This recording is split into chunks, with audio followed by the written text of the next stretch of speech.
Happy Tuesday, and welcome to the Ram Ashram Satsang practice session, where in 1 hour you will learn a modern Satsang technique for obtaining peace, light, and love in your life. My name is Eddie. I've been practicing Satsang for 14 years. During that time, my life has become more peaceful and I've become happier. I hope that you will have a similar or better experience. Today, I will introduce the facilitator for this event. But first, I'd like to give you a brief introduction to this orientation session. If you'll direct your attention towards your screen, you'll see the first element is Satsang. Satsang is a modern scientific technique whereby we may obtain peace, light, and love in our lives. It requires no physical skill, spiritual accomplishment, or meditation experience to begin this practice. Satsang consists of two words, Sat and Sang. Sat means positive energy, and Sang means to be with or to be in the presence of. Thus, the word Satsang means to be in the presence of positive energy. The next element is meditation. Meditation is an important element of Satsang. When we meditate, we withdraw our consciousness from worldly objects, direct it inwards, and focus on a single thought. In doing so, our minds become calm and our thoughts become pure, thereby allowing us to achieve higher states of consciousness, such as enlightenment, peace, light, and love. Inner orientation. There are two types of Satsang, outer Satsang and inner Satsang. An example of outer Satsang would be chanting or attending pilgrimages. When we practice outer Satsang, we have the potential to change our behavior. But it is only through the practice of inner Satsang that we can obtain higher states of consciousness, such as enlightenment, peace, light, and love. The Satsang that you will learn today is an inner Satsang where we meditate in silence. Group sessions. This Satsang orientation session is structured for group participation. When we meditate as a group, our focus becomes improved and our progress along our spiritual path becomes expedited.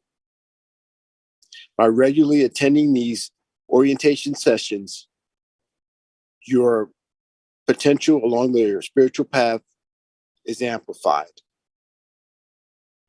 Joy and inner happiness. All beings wish to experience joy. Joy is the eternal longing of the soul. But only through the practice of inner Satsang can we obtain a joyous state. Each time we practice Satsang, our inner happiness increases, ultimately culminating in a joyous state, which we experience 24 hours a day, 7 days a week. Agenda. The agenda for today consists of 3 sessions: the informative session, the practice session, and the interactive session. During the informative session, a lecture will be given about a Satsang topic, the founder, or some relevant spiritual topic. During the practice session, instruction will be given on how to meditate, followed by a period of practice. During the interactive session, you'll have the opportunity to ask questions or there will be a panel discussion. And now, I'd like to introduce the facilitator for today's event. He has over 40 years of Satsang experience. He's the grandson of Guru Maharaj.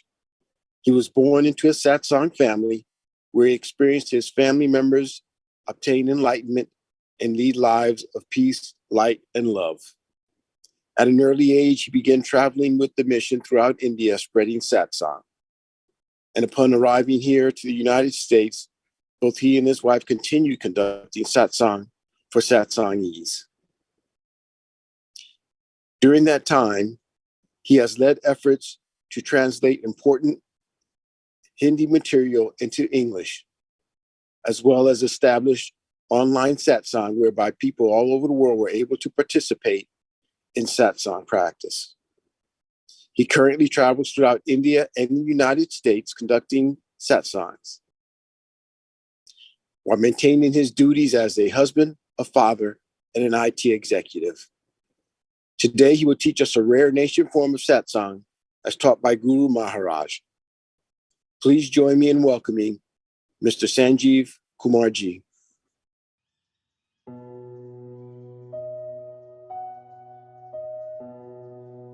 I think it would be appropriate to talk about the destination a little more. Satsang is also a process and satsang is also a destination. So what is satsang? That destination. So in scriptures, there is a description about Sat Chit Anand. That I would call the target state.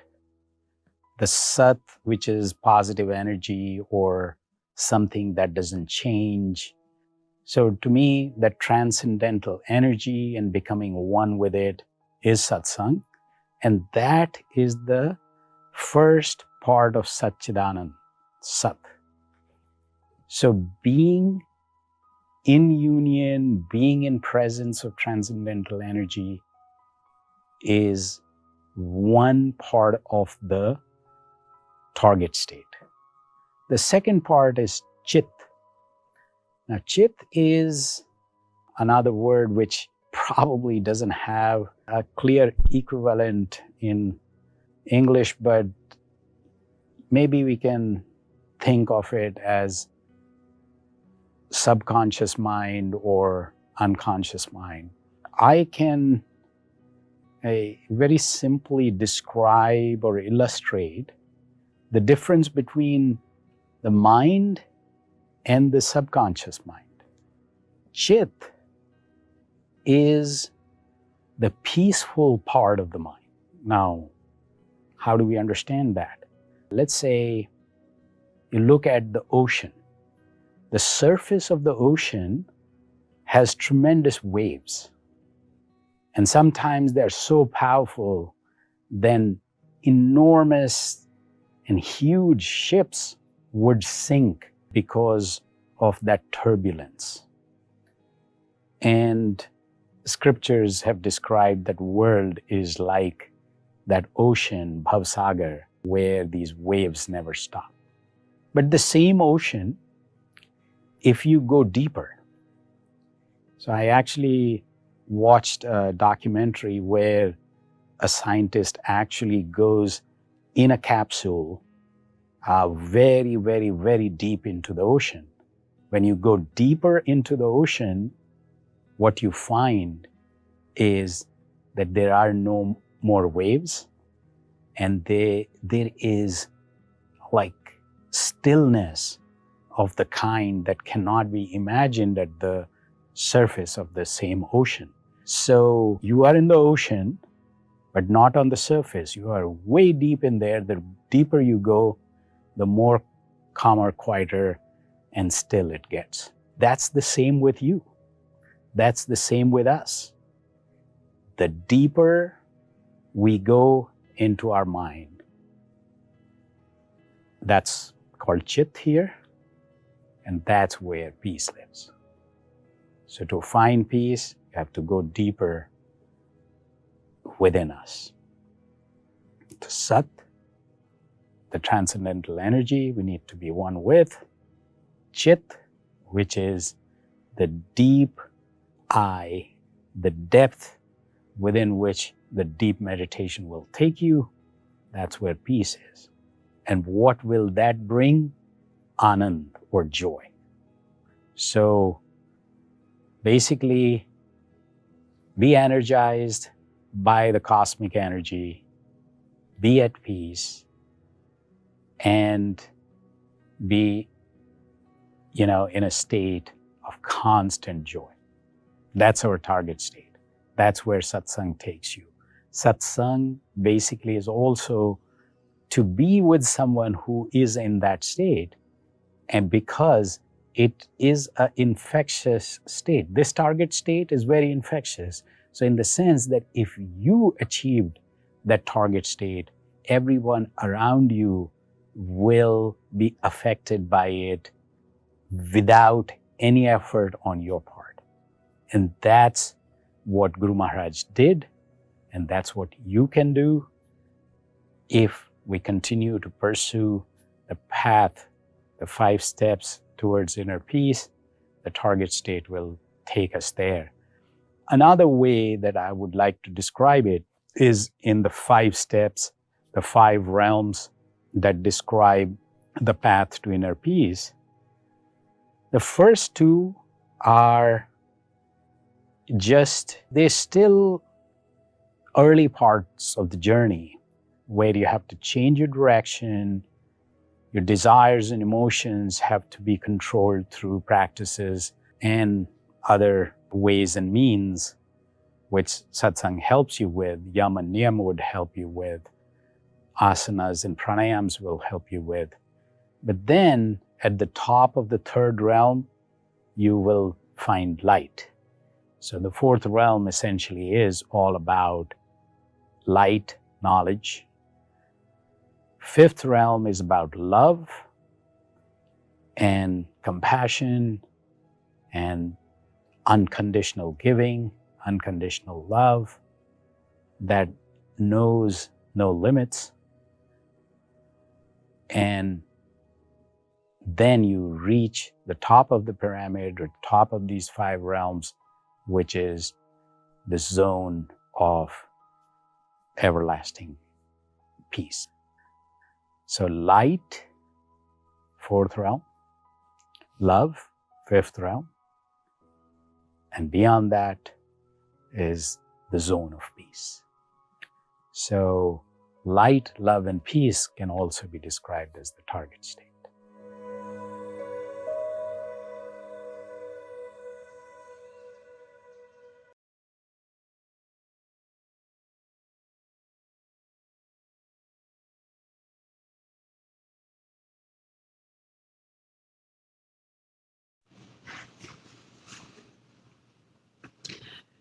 So yeah, we talked about the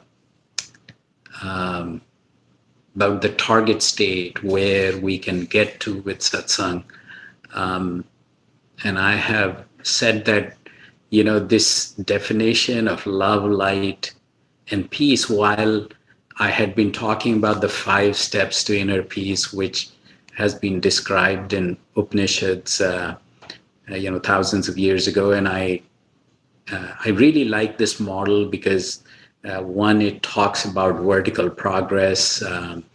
It also describes that wherever we are today, we can progress upwards, and that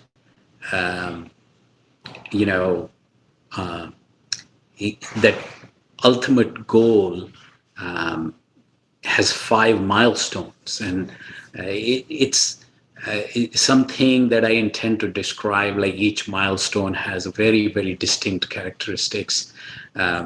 So before and after, you can feel that there is a difference.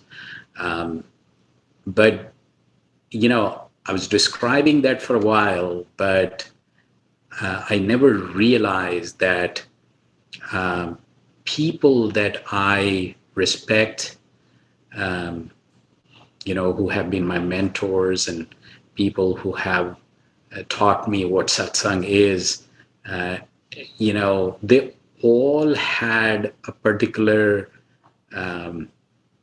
almost like, what I call the target state of satsang. They were all there,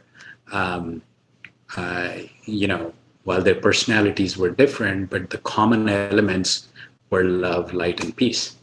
And, interestingly, the 4th realm is all about light, 5th realm is all about love, and peace is the ultimate goal of this, progress vertically upwards.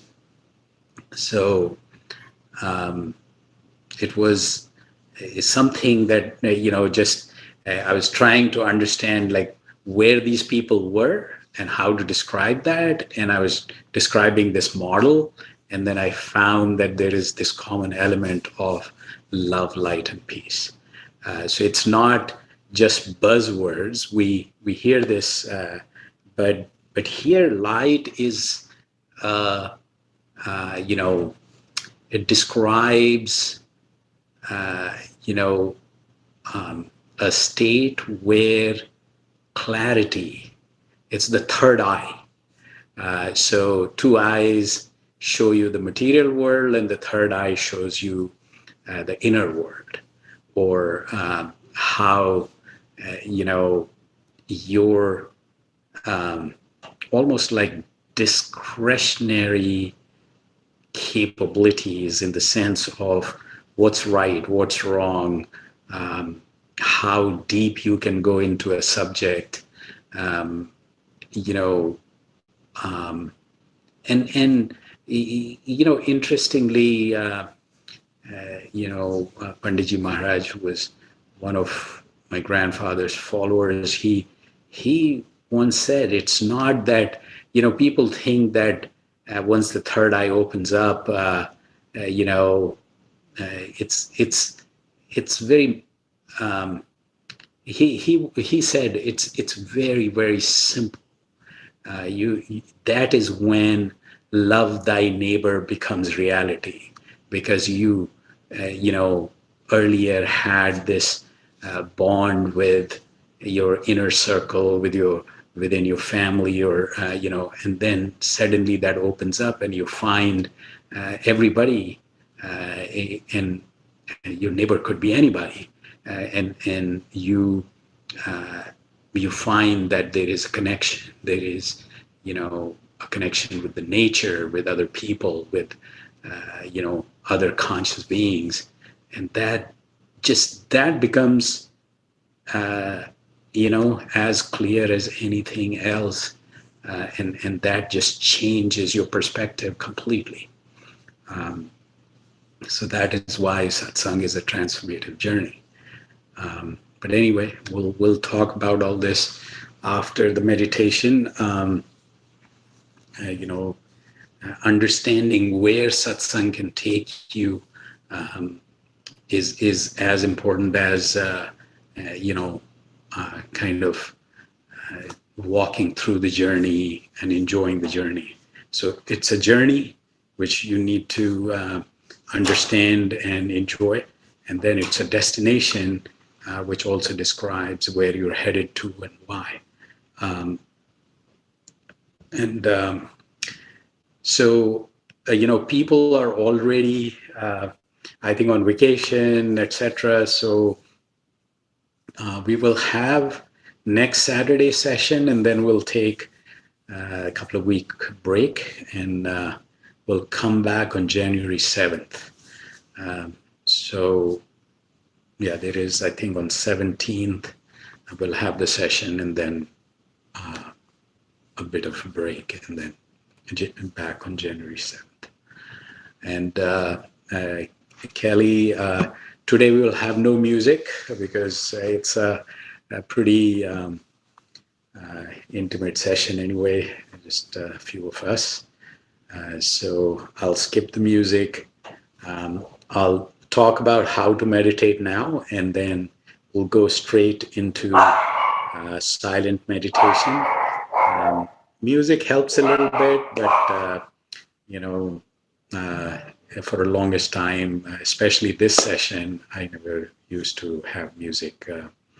So we'll do that. So how to meditate, and then we'll go into meditation about 15, 20 minutes, and then we'll open up for some, you know, interaction.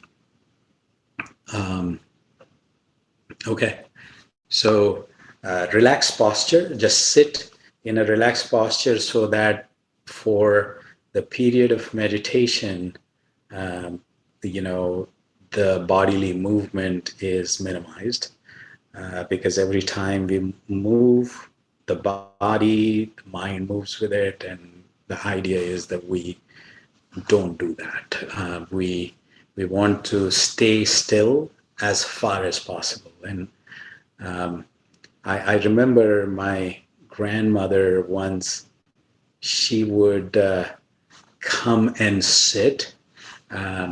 It would be like she would be absolutely sitting still till the meditation ends, and the entire thing, like the discourses, the music, the prayers, and all that traditional stuff that used to happen. And she would be just absolutely still. Um, uh, you know. So anyway, uh, so that's one thing. Keeping the body in such a relaxed posture that we don't move and stay still and calm. And then eyes lightly closed because for the same reason that sensory input distracts our mind.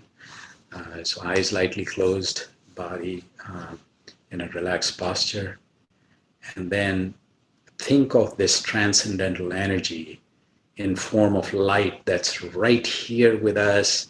It's not far. It's not, you know, something that we have to make an effort. It's like the way the light is in this room naturally, and you just, you know, if I open my eyes, I see this light. So I'm naturally in this transcendental energy in form of light that's right here with me. So feel the connection, feel the presence, and this light is entering my heart, distributing throughout my body, and I'm becoming one with this light. It's very, very simple, but very, very powerful because essentially through this process, you are becoming that transcendental energy. You're becoming one, completely getting immersed in this uh, energy, and that just works its wonders and purifies us from inside and out. So I'll say it again, eyes slightly closed, relaxed posture, and think of this transcendental energy in form of light in front of you. It's entering your heart, distributing throughout your body, and that you're becoming one with this light. Let's start now.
Okay.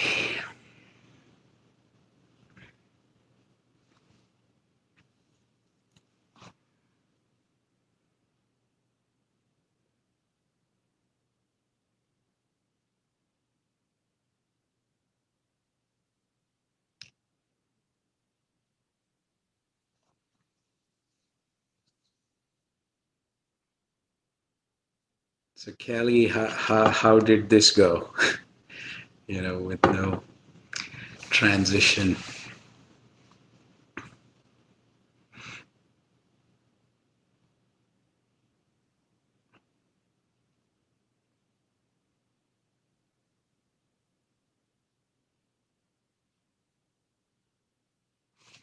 Oh, so I didn't mute myself.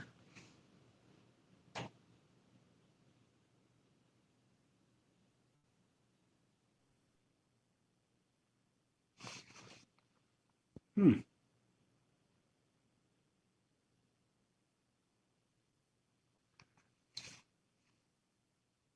Oh. So my dogs were barking and I wasn't muted?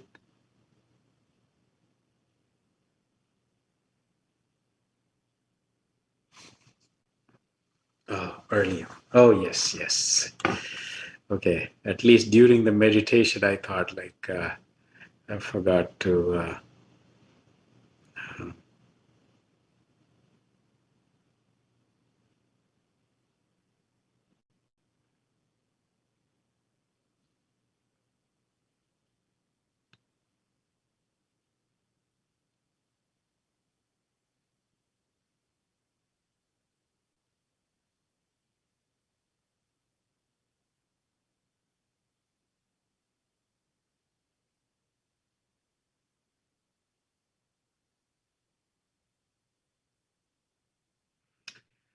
All right. So yeah, it's. I always think that we should have the final weeks, instead of taking a break, continue the sessions, but somehow it works one way or the other that I have to take a break. Um, so Eddie, how are you? What's on your mind? Good evening. I'm doing well. I'm doing well. Um, I think considering today's discussion, the example that you gave of your grandmother is an excellent example of the secret, basically, to obtaining the joy, and that is that perfect stillness, and then the obviously calming of the mind to follow, and that's sort of what we must do if we really want to obtain that joyous state. And I also started thinking that in a way we try to emulate that when we go on vacation or when we seek vacation, we seek peace and quiet, and we just want to relax and be steady. Some vacations obviously are active vacations, but a lot of the times we just want to sort of lay in a hammock or, uh, lay on the beach and just relax and calm our minds and somehow experience joy and peace in that way, in the external sense, in the outward world. But true joy can't be obtained that way, right? We have to uh, do our inward work, which consists pretty much of the same principle of where we become steady and calm our minds, and then we reach that deep state of peace that you mentioned with cheat, and thereby obtain peace and joy from that state on. So that's what I was thinking, but I just wanted to point that out. What you said about your grandmother is because that is the secret. That is the secret that we're all looking for, um, to just be steady, and calm our minds. And that's the secret to obtaining joy. So we should probably keep that in mind as we do our own practice. Yeah. No, I actually, now that you remind me, um, it is, see, some of these things are very, very, very uncommon. So I you know, I talked about that because very, very, I don't even know who else should I give example of the way she was still during the meditation. And the discourses are going on, the prayers are going on, everything else. She is absolutely like no movement. It's, so in yoga, the in the eight limbs, the eighth limb is samadhi, which is basically, I mean, loosely you can call it higher consciousness, but samadhi is like more of becoming one with with the activity that you're doing. So it's like, um, yeah, in meditation, like people very lightly say that some of the yogis, if they are in meditation, like, oh, inki to samadhi lag gayi, so basically they are in samadhi, right? So it's like literally like that. I mean, it's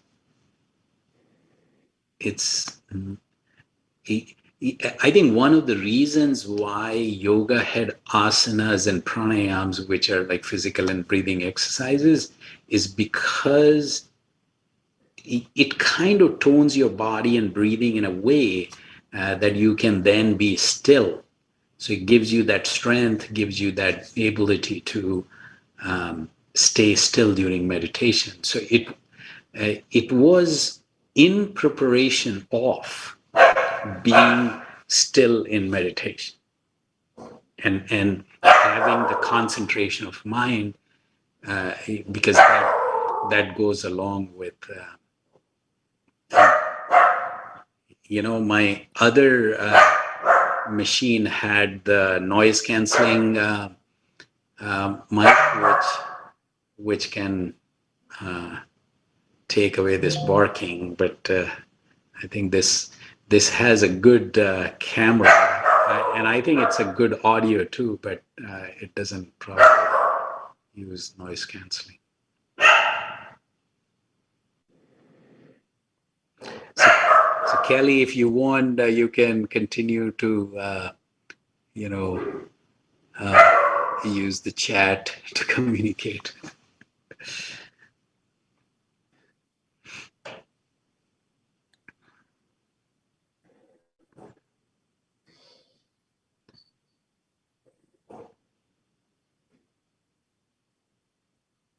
Oh yeah.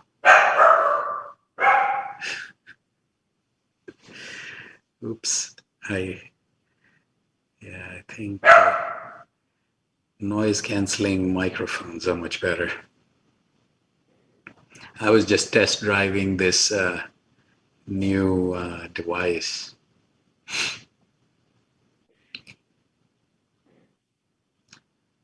Okay, so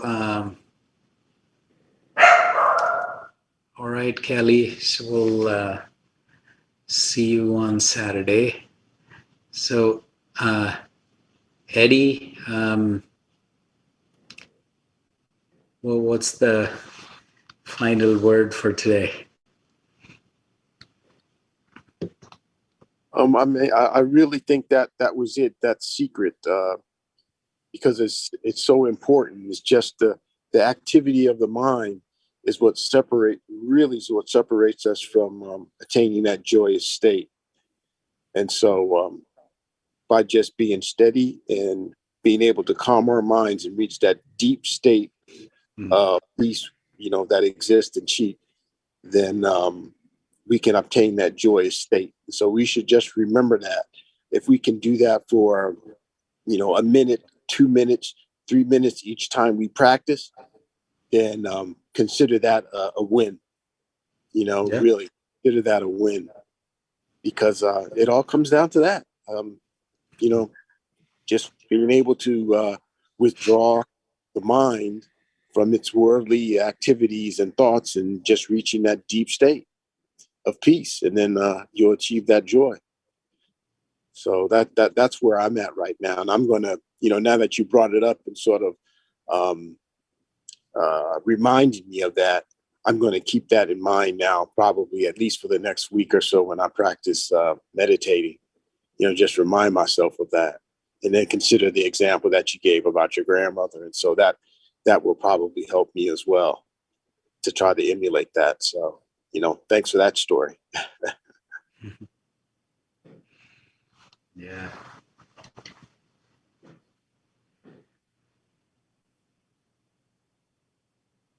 I think it is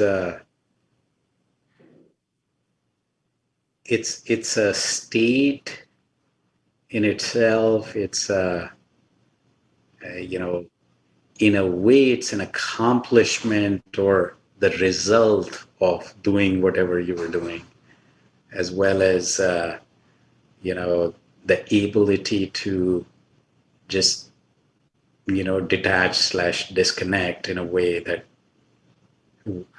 thought waves don't bother the body, kind of just stops, because there is some activity within. Oh my goodness, today these dogs have been going really crazy. So yeah. It's so very opposite of what we are, told we should do in life. We're always told, oh, you should be busy. You have to do this. You have to run from here to there. You got to keep doing, until you fall asleep. But, you have to take those breaks and just be peaceful and calm, and it's okay. And it's actually very good for us. So, it's just a great reminder of how we should live our lives. It's just a wonderful reminder of that. And I'm going to keep that in mind, certainly, the next time I practice. We'll see how long it lasts. All right. So Omkar, Mahimaji, Palak. So, chalo, namaskar. Namaskar, Eddie. Namaskar, Sanjeev. Have a good night, everyone. Good night. See you. Take care.